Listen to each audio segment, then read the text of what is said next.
अब देखिए क्या गोविंद गुरु के नाम पर तय होगी राजस्थान की गद्दी। क्या प्रधानमंत्री नरेंद्र मोदी को मिल गए हैं वो गोविंद गुरु जो राजस्थान में बीजेपी की सत्ता वापसी करवा देंगे।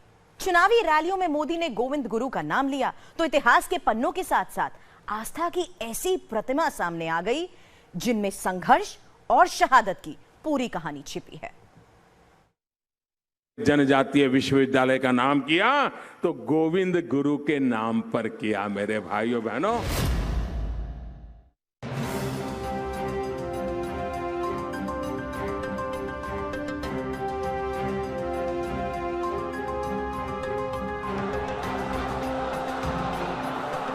राजस्थान के चुनावी रण में प्रधानमंत्री नरेंद्र मोदी जिस गोविंद गुरु का नाम ले रहे हैं वो कौन है?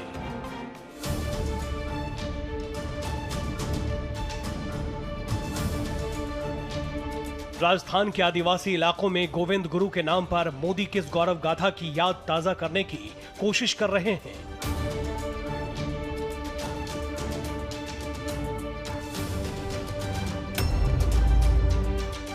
बड़े बड़े राजे रजवाड़ों के लिए मशहूर राजस्थान के ट्राइबल यूनिवर्सिटी का नाम राजीव गांधी से बदलकर गोविंद गुरु से क्यों जोड़ दिया गया?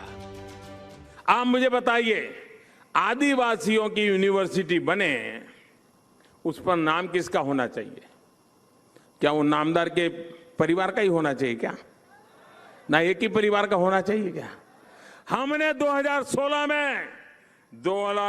में जनजातीय विश्वविद्यालय का नाम हमारे किसी नेता के नाम पर नहीं किया, हमारे किसी परिवारजन के नाम पर नहीं किया, हमारे माता पिता के नाम पर नहीं किया। अगर हमने जनजातीय विश्वविद्यालय का नाम किया तो गोविंद गुरु के नाम पर किया। मेरे भाइयों बहनों, गोविंद गुरु को जानने और जनता के बीच उनकी पहुंच को समझने के लिए हम पहुंचे मानगढ़ धाम।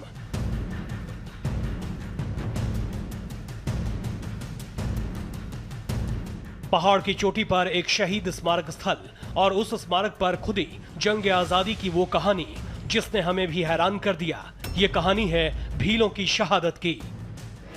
जलियांवाला कांड हर हिंदुस्तानी को याद है, किस तरह से ब्रिटिश हुकूमत ने निहत्थे हिंदुस्तानियों पर गोलियां चलवा दी थी।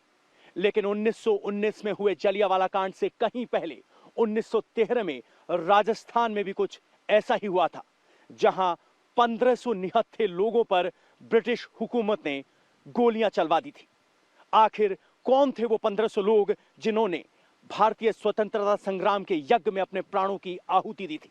और कौन थे गोविंद गुरु, इतिहास के वो पन्ने जिनसे शायद आप अनजान थे?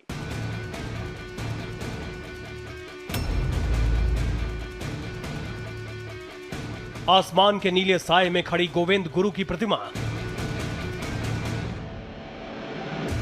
और दीवारों पर अंग्रेजी हुकूमत के जुल्म की दास्तान। कुछ तस्वीरें बहुत कुछ कह रही थी।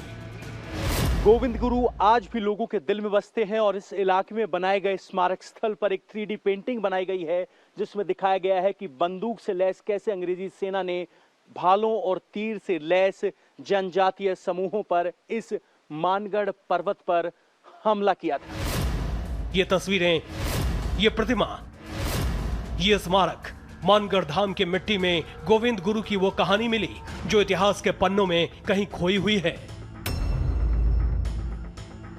19वीं और 20वीं सदी में गोविंद गुरु भीलों के वो समाज सुधारक बनकर उभरे जिन्होंने दक्षिण राजस्थान के आदिवासियों के दिलों में आजादी का अलख जगाया था। गोविंद गुरु एक समाज सुधारक थे जो भील और बाकी जनजातियों में फैली हुई कुरीतियों के खिलाफ लड़ाई लड़ रहे थे और सामाजिक चेतना ला रहे थे। उन्होंने जनजातियों को एक छत के नीचे इकट्ठा किया और स्वामी विवेकानंद से प्रभावित गोविंद गुरु ने इन सब को स्वतंत्रता संग्राम के लिए तैयार किया। बांसवाड़ा इलाके के रहने वाले गोविंद गुरु ने 1883 में संत सभा बनाई थी। विवेकानंद और दयानंद सरस्वती को अपना आदर्श मानने वाले गोविंद गुरु ने आदिवासियों के कल्याण के लिए कई काम किए। नवंबर 1913 में अंग्रेजी हुकूमत के खिलाफ गोविंद गुरु ने आदिवासियों को एक होने का आह्वान किया था। मानगढ़ के इसी पर्वत पर गोविंद गुरु की अगुवाई में आदिवासी इकट्ठा हुए थे। लेकिन 17 नवंबर 1913 को अंग्रेजी फौज की भारी गोलीबारी में 1500 से ज्यादा भील शहीद हो गए। पूरा राजस्थान में यहाँ लोगों को गोविंद गुरु को याद करते हैं क्योंकि वीरों को जागर करने वाले गोविंद गुरु थे। यानी यहाँ 1913 को यहाँ पर भयंकर लड़ाई हुई थी, जिसमें 1500 वीर मर गए थे। जो गोविंद गुरु थे वो आदिवासी समाज में कुरीतियाँ, बुराइयाँ, जो नशा मुक्ति है उनको लेकर के अभियान चला रहे थे और समाज को अच्छी दिशा में मार्गदर्शन कर रहे थे। तो वहीं अंग्रेजों ने भी इनको हटाने के लिए बहुत प्लानिंग की और बहुत ही रणनीतियां तय करी। वो 17 नवंबर 1913 का दिन था जब गोविंद गुरु की अगुवाई में हजारों भील जनजाति समूह के लोग यहाँ इकट्ठा हुए थे। अंग्रेजी हुकूमत को लगा कि उनके खिलाफ बगावत के लिए इकट्ठा हुए हैं और मेजर एस बेली की अगुवाई में अंग्रेजी फौज ने मानगढ़ पर्वत को घेर लिया।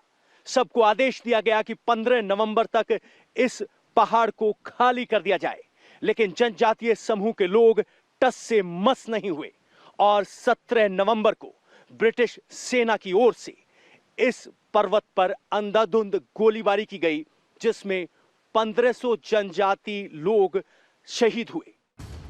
जंग आजादी के इस कुर्बानी के बाद अंग्रेजी फौज ने गोविंद गुरु को गिरफ्तार कर लिया, उन पर मुकदमा चलाया गया, सलाखों के पीछे रखा गया और फिर जीवन के आखिरी दौर में उन्हें गुजरात में रहने के लिए भेज दिया गया।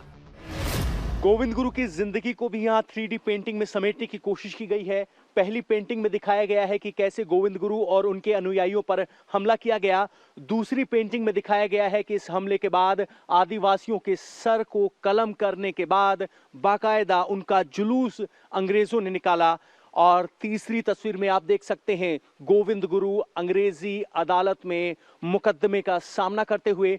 इसके अलावा दयानंद सरस्वती से गोविंद गुरु की मुलाकात हुई थी, उस दृश्य को भी यहाँ 3D पेंटिंग में दिखाया गया है। और साथ ही संत सभा में गोविंद गुरु की विभिन्न तस्वीरें, जिसमें वो यहाँ शिक्षा का प्रचार करते हुए दिखाई दे रहे हैं। किताबें यहाँ पर हैं, उन्होंने शिक्षा और कुरीतियों, शिक्षा के लिए काम किया और कुरीतियों के खिलाफ काम किया।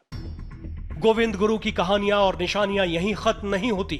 मानगढ़ धाम में जहां गोविंद गुरु रहा करते थे, वहां एक म्यूजियम है जिसमें उनके जीवन की घटनाओं को दर्शाया गया है।